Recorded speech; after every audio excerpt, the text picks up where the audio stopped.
Vamos falar sobre o terceiro episódio de Gojoujers. Vocês estão pedindo, vocês estão apoiando, mais um Tokudok no ar. Eu comentei nos outros vídeos que eu vou continuar aparecendo aqui para falar dessa série especificamente no YouTube, porque eu já comento, já posto bastante nas outras redes. Se vocês dão apoio, vocês estão apoiando, então vamos falar desse terceiro episódio que já se mostrou que tá indo por caminhos malucos, por caminhos bem fora da caixinha em relação ao Super Sentai. O sangue que corre na veia da família Inoue tá sendo representado nessa série também, como foi representado em Dom Brothers, que é a série que esse episódio relembra, homenageia, referencia, chame como você quiser, porque tem muita coisa de Dom Brothers nesse episódio. E sabe o que é legal? O que tá acontecendo em Gojoujers tem uma coisa bem positiva que eu tô achando bem interessante. Você não tem que assistir as séries anteriores para estar ligado nessa série aqui.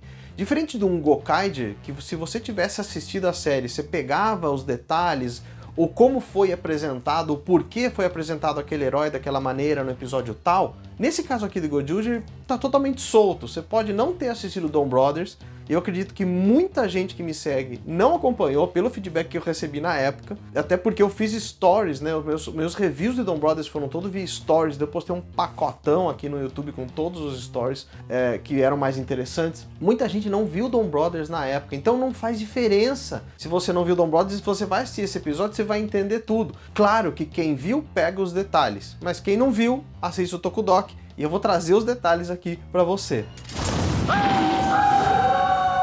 Isso é um ponto positivo de Gojoujers, porque tem muita gente que tá voltando a ver Super Sentai, uma vez mais pelo feedback que eu recebo, tá voltando a ver Super Sentai, tá voltando a assistir por conta de Gojoujers ser comemorativo. E tem muita gente chegando ou voltando, tem muita gente que tá descobrindo Super Sentai, Kamen Rider, Tokusatsu agora, nesses últimos anos, nesse último ano, e não vai ter visto essas séries que vão ser representadas aqui, como já foi, por exemplo, com Boukenger e aqui com o Dom Brothers. E não tem problema, porque você vai conseguir desfrutar do episódio, por mais maluco que ele seja, mesmo não tendo assistido. Então ponto pra Toei nesse aspecto. E uma coisa que eu gostei bastante nesse episódio é que cada integrante vai ter um destaque, né? Ou um poder que vai diferenciar do outro. Quero dizer assim, o amarelo já foi falado que ele é forte, o azul ele ouve bem, até por isso que ele é meio que envolvido com música, provavelmente. O vermelho ficou revelado que ele tem um olfato apurado. Então provavelmente o verde que apareceu lá no fim vai ter uma visão boa, né? Já que a gente tá falando de uma águia, né? Águia, boa visão, olhos de águia, tá ligado? Aquela frase até que tem. E aquela roupinha também que ele usa, que é clássica de um detetive, né? Toda xadrezinha e tal, muito clássica de detetives. E não ficou claro ainda qual vai ser o poder da menina. O que o unicórnio pode dar de poder pra ela? Se é que vai ter relação com o unicórnio? Eu vou deixar pra você especular.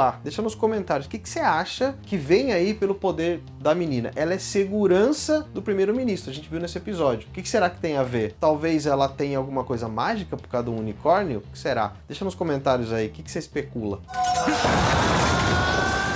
Esse episódio foi muito maluco, né? Como tá sendo escrito pela Akiko Inoue, que é filha do lendário roteirista Toshiki Inoue, né? De Dom Brothers, que Dom Brothers é uma loucura, fica claro por que esse aqui tá maluco também. Tá no sangue, como eu falei. Dom Brothers é a série mais doida da franquia Super Sentai. Foi exibida em 2022. É basicamente é um novelão, quase que beira o nonsense muitas vezes. E o vermelho da equipe é o Dom Momotaro, que é relembrado nesse episódio aqui na pele do primeiro-ministro, Tonokatsu. E ele pega as características do personagem Dom Momotaro já transformado, ainda mais transformado, né? A necessidade de fazer um vínculo com todo mundo, ganhar a simpatia do povo, inclusive da pessoa que ele quer passar para trás, ele tá usando a pessoa para ganhar ainda mais simpatia do povo. Nada é mais político que isso, né? E ele é um político, é um primeiro-ministro, então ter atenção toda para ele é importante. E no fim deu certo, né? Segundo a história, ele é a pessoa mais nova que já assumiu esse cargo. E lá no fim fica estabelecido sim que ele é o número 1, não interessa o que aconteça, não interessa a disputa,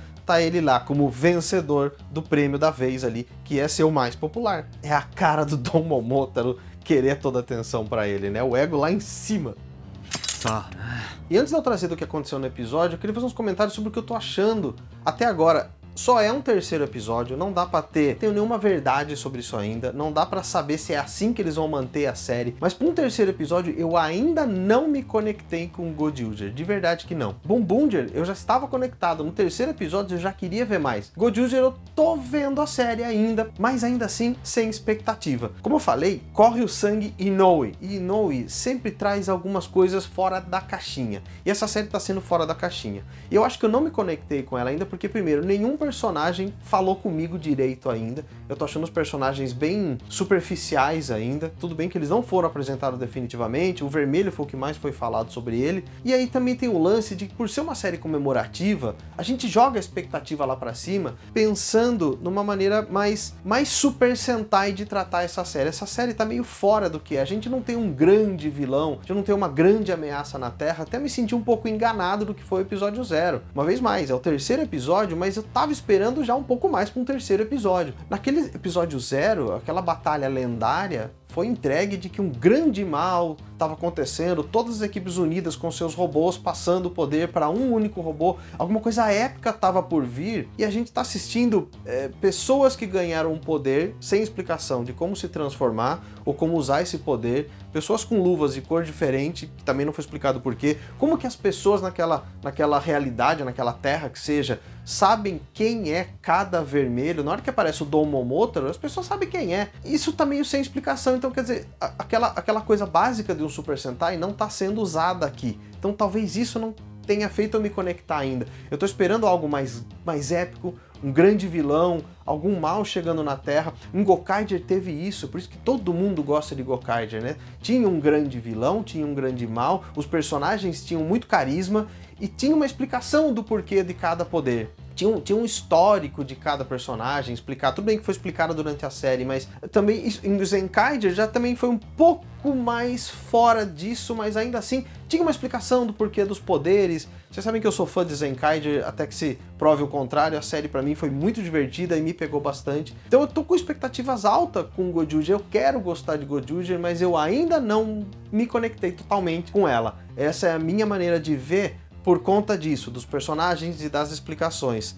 Tô esperando, porque com 3 episódios não dá pra explicar muita coisa. Mas como que eles conseguem os poderes, as luvas e tal, ainda ficou um pouco jogado. O robô, que era uma grande entidade no episódio 0, por enquanto tá sendo só um robozão lutando com um bicho gigante no meio da cidade. Isso tá sendo um pouco decepcionante. Cadê aquele mega robozão que absorveu todos os poderes que a gente viu no início ali, ou antes do início, né? Por ficar assistindo os caras numa competição pra quem consegue algo mais fútil possível, tipo, eu tenho que ser mais popular, eu tenho que encontrar mais tesouros. É meio sem propósito pra mim. E eu acho que poderia ter um mal maior, que todos se unissem pra lutar contra um mal maior. Não ficar numa competição entre eles, inclusive entre os membros ali. Cadê aquela história de vermelho contra vermelho? De série contra série? Cadê aquela história de lutas entre os personagens? Competiçãozinha boba entre um monstro que tá invadindo a Terra através de um portal. Entende porque eu falo que eu esperava mais? Sobre as luvas, tem muita gente me questionando, eu já recebi muita mensagem e eu também me questionei sobre isso. Por que uma é prata ou outra é dourada? Eu acho que tem a diferença do quem foi escolhido pelo Tega tem a luva dourada e quem não foi tem a luva prata. Alguém recebeu, de alguma vez, uma coisa a mais, né? Alguém recebeu, as pessoas receberam a prata e podem se transformar. Tem isso também, na prata a pessoa se transforma no herói. Com a dourada ela usa o poder de algum herói. Se bem que com a prata o Dom Momotaro virou Jetman, ali eu já comento sobre isso. E também com a dourada tem que fazer um arco no céu, tem que fazer um anel no céu para se transformar, como a gente vê nessa imagem aí. Então tem algumas diferenças entre uma luva e outra. Acredito também que é para vender um produto mais, mas ainda não está explicado, não tem uma grande explicação de porquê, não está definitivo o porquê das duas cores. Você que está se perguntando, assim como eu ainda estou me perguntando, tem que esperar. Então é meio que isso, os poderes pipocam, fica sem explicação e eu tô um pouco desconectado da série. Mesma coisa com os monstros, né? Do nada eles aparecem para competir através de um portal. Não tem uma grande ameaça, é um monstro que quer competir, é uma disputa de egos, né?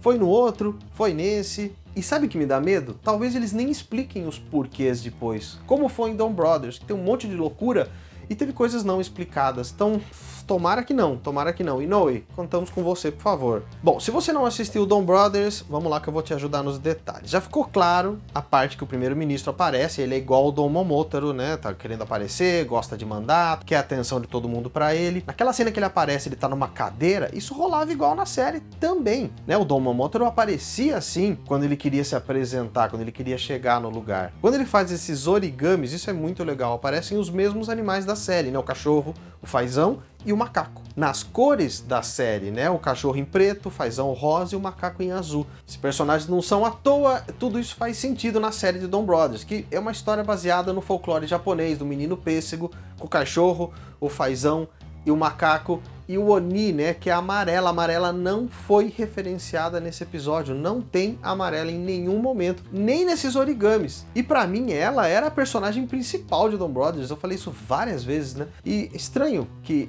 não tem menção a Haruka aqui. Pelo menos não como personagem nesses origamis aí, mas eu já falo que eu vi um detalhe aqui. Eu já falei bastante de Dom Brothers no canal, dá uma procurada depois, tá? Inclusive sobre essa história dela ser a líder.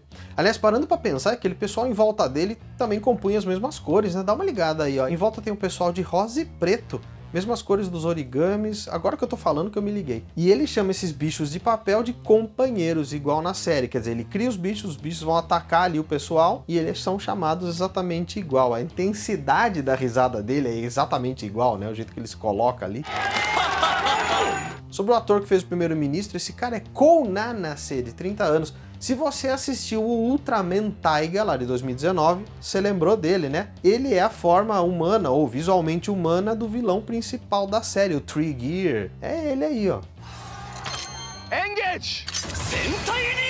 Outra coisinha que referencia Dom Brothers bem pouquinho, mas é aquele parfait que aparece, né? Ele pode remeter também a Dom Brothers, já que eles se encontravam sempre numa cafeteria que também servia uns docinhos pro cliente e tal. E eu também senti um arzinho de Dom Brothers nessa caminhada inicial da Buquê. Como eu falei, é a hora que eu consegui enxergar a Haruka amarela, né? Quando a gente vê ela andando ali no lugar, tá tentando conhecer um mundo diferente, a gente vê ela andando e escuta a voz dela só no pensamento. Isso rolava muito lá no início do Dom Brothers, principalmente com a Haruka, né? Ela também conheceu o mundo paralelo ali, ao dela, bem diferente ao dela, e era muito parecida a ideia das duas, pelo menos neste episódio. Sobre as séries que apareceram aqui referenciada em poderes, a gente vê, além de Dom Brothers, que é a transformação principal, os poderes usados de Jetman e Oranger. Esse Jetman não tá aí à toa, é o Super Sentai de 1991. Eu acredito que ele tenha sido usado porque o Sr. Inoue, pai da nossa querida roteirista dessa série, também escreveu Jetman. Eu digo também porque ele também escreveu Dom Brothers. Então, provavelmente tem duas homenagens pro papai, além de que Dom Brothers comemora aniversário da série, que foi no dia 6 de março, na semana que esse episódio foi pro ar. E o poder de Oranger foi usado para celebrar os 30 anos da série, que rolou no dia 3, um dia depois que esse episódio foi ao ar. Então ele se transformou em Oranger, que é para poder dar um parabéns ali de 30 anos para a série. E se você não assistiu o Oranger, não entendeu o porquê dessa pirâmide, essa pirâmide é um dos elementos que dão poder na série, né? Já que ela fala de monumentos mundiais também. E o monstro da popularidade tem vários detalhes que remetem pro tema, como rolou no anterior. Num braço tem a coroa, no ombro e a faixa da popularidade, os dedinhos de like e os corações no peito, e no outro braço a sereia e a medusa, que são personagens da fantasia ali que sempre chamam a atenção para elas, né? E na cabeça, olha, isso ficou muito legal, é um holofote, e a parte amarela é a luz do holofote. Eu não tinha entendido a princípio o que era isso, muito menos aquele bichinho na cara, mas se a gente olha nesse ângulo por cima, é um holofote com a luz do holofote iluminando um monstrinho. Tipo, toda a atenção para ele.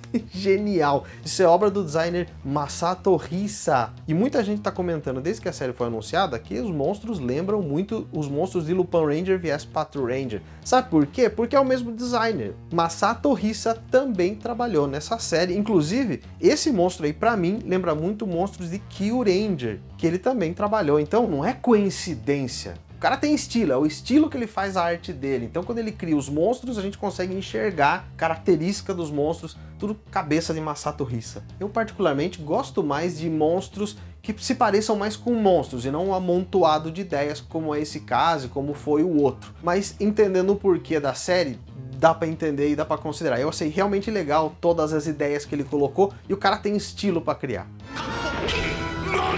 Esses foram meus comentários pro terceiro episódio de Gojoujou. O que você tá achando? Deixa nos comentários pra mim o que você tá achando e dá um apoio aí nos comentários, dá um apoio no like, dá um apoio se tá chegando agora, se inscreve pra eu continuar fazendo os reviews aqui. Porque eu sempre faço review de todas as séries, todos os anos, nem todas aqui no YouTube, mas essa eu tô me dedicando porque vocês estão pedindo e estão colaborando. Então, conto com vocês, a gente se fala nos próximos vídeos, valeu!